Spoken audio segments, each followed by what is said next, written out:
Greetings to Dr. Zalani, our lecture for EDI 4493 Electrical Machine. My name is Koyendi and I will present about the topic for steady-state synchronous motor operation. Steady-state synchronous motor operation relates to the response of synchronous machine to a gradually increasing load. It is basically concerned with the determination of the upper limit of machine loading without losing synchronism, provided the loading is increased gradually. Firstly, I will talk about the torque speed characteristic curve.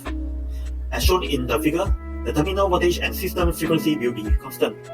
The speed of the motor will be constant because it's locked to the electrical frequency, where the speed is in constant from no load to maximum torque, although there is a change of density in the load. This shows the speed regulation of the torque is zero. In the graph, you can see that the curve is vertically upward and stay in constant speed where the rotating frequency is also in constant.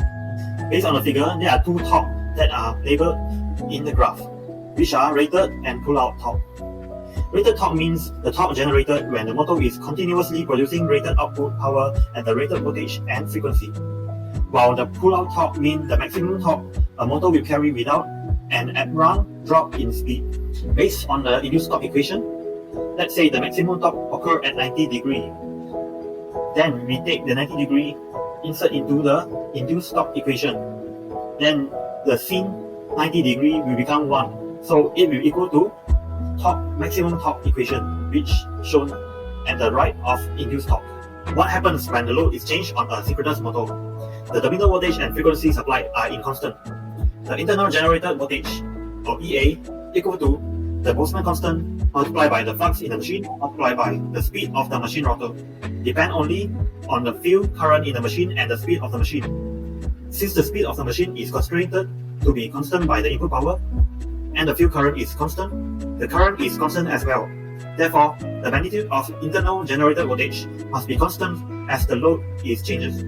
Based on the initial phasor diagram of synchronous motor, we can compare that the leading and lagging for the synchronous motor is the reference angle based on V phase, where V phase must always be in 0 degree. It shows that the armature current is leading while the voltage is lagging, and we assume it is constant for now. For diagram B, it shows that the magnitude EA is constant while the angle is changing, where EA is directly proportional to the power. If the load is increases, the power is increases, the angle sigma is increases, and the current is increases, then the theta will be decreased. From diagram A, we can see that the voltage is lagging and the current is leading, but for the diagram B, the current is lagging while the voltage is leading. As you can see, when the load is increased, the trend of the phasor diagram going downward, and the angle is getting smaller, where the V phase swing downwards and with the same magnitude. To compare the previous slide, which are the effect of load change on a synchronous motor, we will talk about the effect of field current change on a synchronous motor, which is shown in the diagram below. As you can see, the armature current is increased and the magnitude is increased, while the power Nm and voltage are constant. The distance between I and E are constant, where it is represented by the power. The synchronous motor V curve is represented by the power factor PF equal to 1.0. When the IF is increased until the point that PF is equal to 1.0, the armature current is decreasing and the power factor is lagging. While the power factor PF is equal to 1.0 and above, and the IF is increasing, the armature current is increased and the power factor is leading. Based on the diagram, when the production EA cos sigma is lower than V phase, it is known as under-excited, where the theta or IA is located below the sigma.